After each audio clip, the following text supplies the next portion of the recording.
Hampstead Villas at DH City Karachi offers premium living with seamless connectivity via Shara Bhutto. Gather he was into the gym within a week of just remarkable. Yeah. Oh, well, he's got the training. Yeah, he's actually a trained PT, so no better man. Oh, now, yes, given Carmichael, I'm not sure picked it, and the impact, it's immediate from Rashid Khan. It was almost a celeb appeal. He just knew that it was adjacent. Holdstock had no hesitation whatsoever. The South African's finger goes up immediately, and Carmichael, who looked all at sea against spin and Derry, as soon as Khan comes into the game, he strikes. As Gazanfar will make it spin from both ends. This one has bounced quite significantly, but it's given. And Lorcan Tucker thought he might get the benefit of it. Kennedy had a long old think about it, and spin is the factor again for Ireland. Afghanistan exceptional. Gazanfar joining Khan in the wickets column. Is it? Bump ball, surely.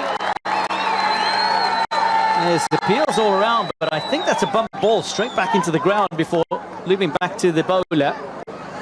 Yeah, I mean, for me, this is 100% a bump ball. I'd be absolutely amazed if Curtis Confer hasn't just hit this. Even the way it's bounced, that you don't, it doesn't come up like that once unless it is a bump ball.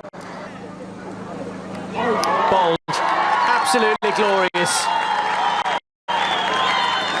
That is just beautiful bowling. I think I'm pretty sure this was the googly look, and we're directly at sort of at fine leg, and we can see the ball coming out of Rashid Khan's hand, and that one looked a little bit slower, the googly, and it's just tricked Harry Tector into thinking it was a bit fuller than it was, and it spun viciously and hit that leg stump, kept this partnership going.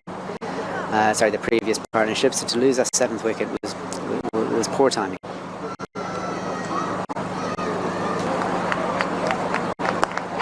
Floated, upish, gone.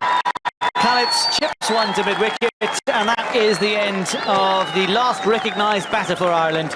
The challenges for Ireland within the way in which this order and lineup is set up. I thought Ramachak captained it so nicely, kind of. Well, Gavin Hoey says, take that. Both Fazal Karuki and you, Ed Joyce, too. I'm just going to have a go. I've seen off Rashid Khan. I've kind of done half my job. There's a good stroke from Munja, gets right on top of the bounce and will get good reward. This partnership just starting to prove a bit of a thorn in Afghanistan's side. Beautifully played, and it's a little too straight for the fielder to come around and cut off straight back over the bowler's head. Glorious stroke from Jai Mundra. World Cup match. Glorious shot, space there, and it'll go all the way to the boundary for 4.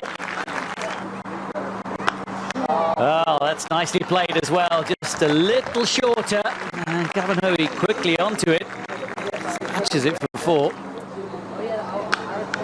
Jai Mundra this time gets into the act with a pull shot. That's a long way forward of square, and there's a chance to get around to cut it off, but that is ultimately in vain. Jai Mundra pulls one for 4.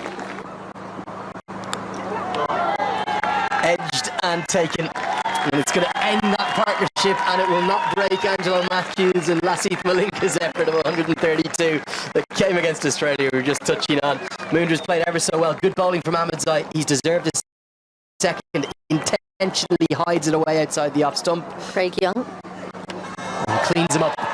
So as you so often see when one of the set batters go, so too does the other. Full and straight from Ahmedzai, and it's going to end Gavin Hoey's career best innings. He played ever so well. Don't really blame him for trying to escalate and advance things. And we've even got one little Afghan fan who sprinted onto the middle. He's only 6 or 7 years old, or not even, could be 4 or 5. But there he is. He just wants to go out and say hello to Rashid Khan. Nothing wrong with that. A tale of starts and very few going on. Hoey ending up being the innings' highest scorer. That will be a frustrating batting card for Gary Wilson to look at.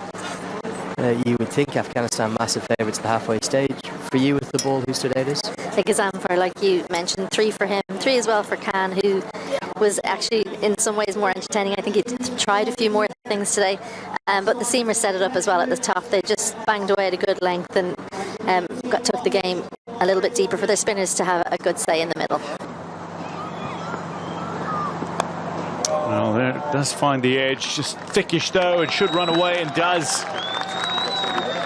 So first runs for Afghanistan in the chase of 207. This one, though, is dangerous from the batter. He's got all of that. Absolutely hoisted for 6. That is magnificent and mammoth. And that might be 4 of them right there. Beautifully stroked through the offside to the boundary. First ball he faces goes for 4. That was a better looking line initially, but picked up very early by Gurbaz, who sends Mundra for his second 6 of the innings. That is a glorious stroke by contrast. It is enormous. Straight up, who's going to take it?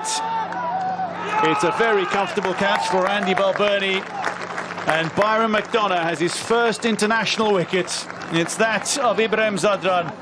2 runs short of becoming only the 3rd fastest batter to 2,000 ODI runs.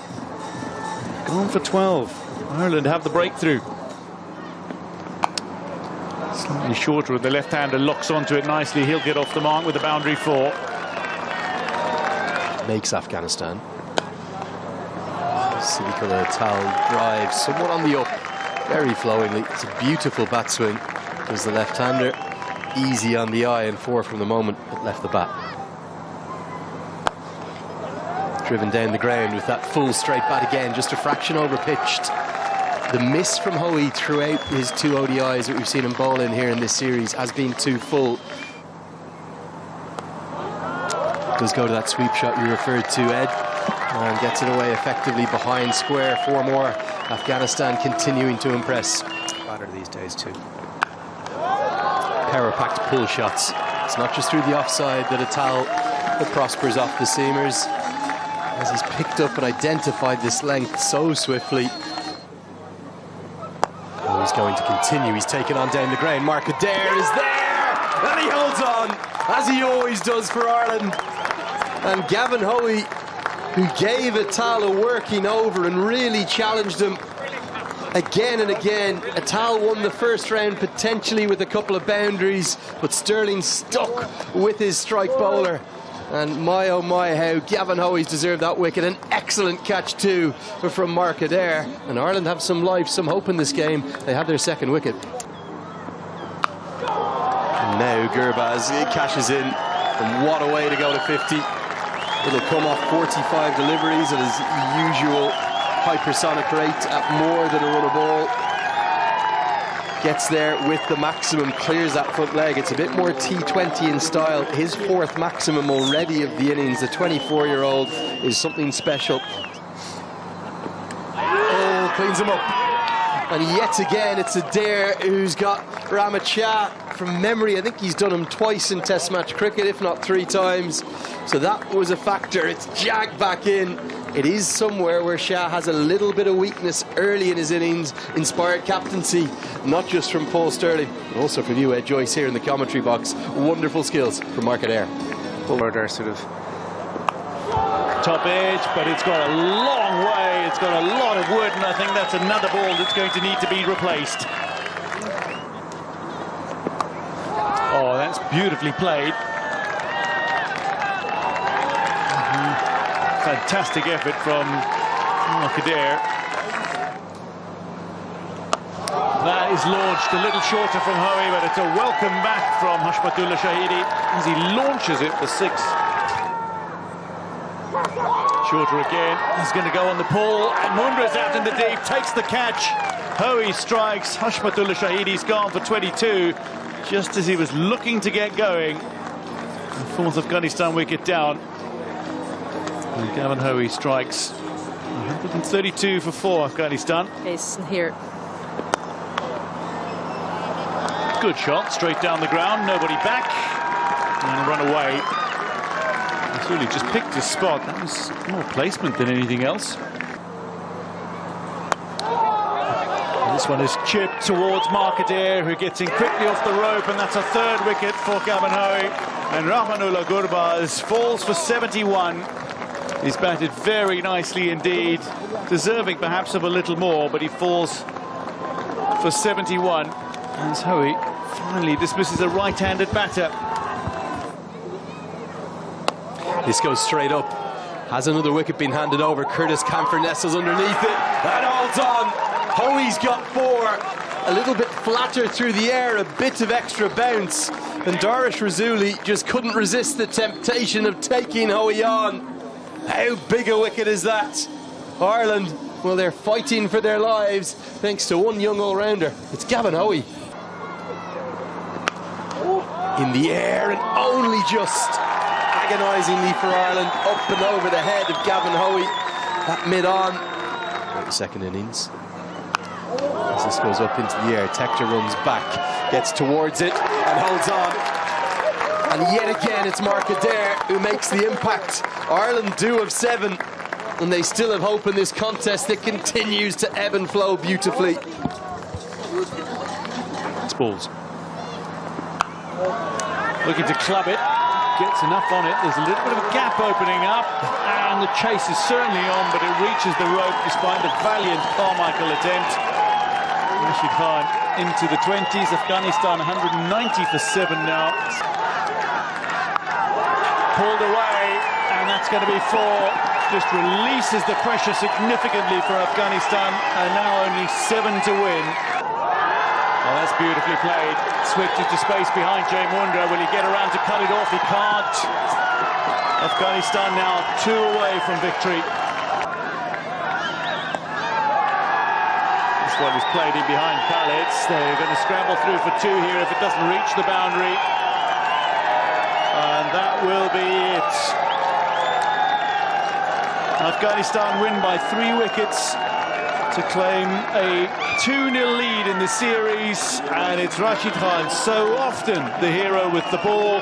He's produced the goods with bat in hand. He's 37 not out to guide Afghanistan to victory.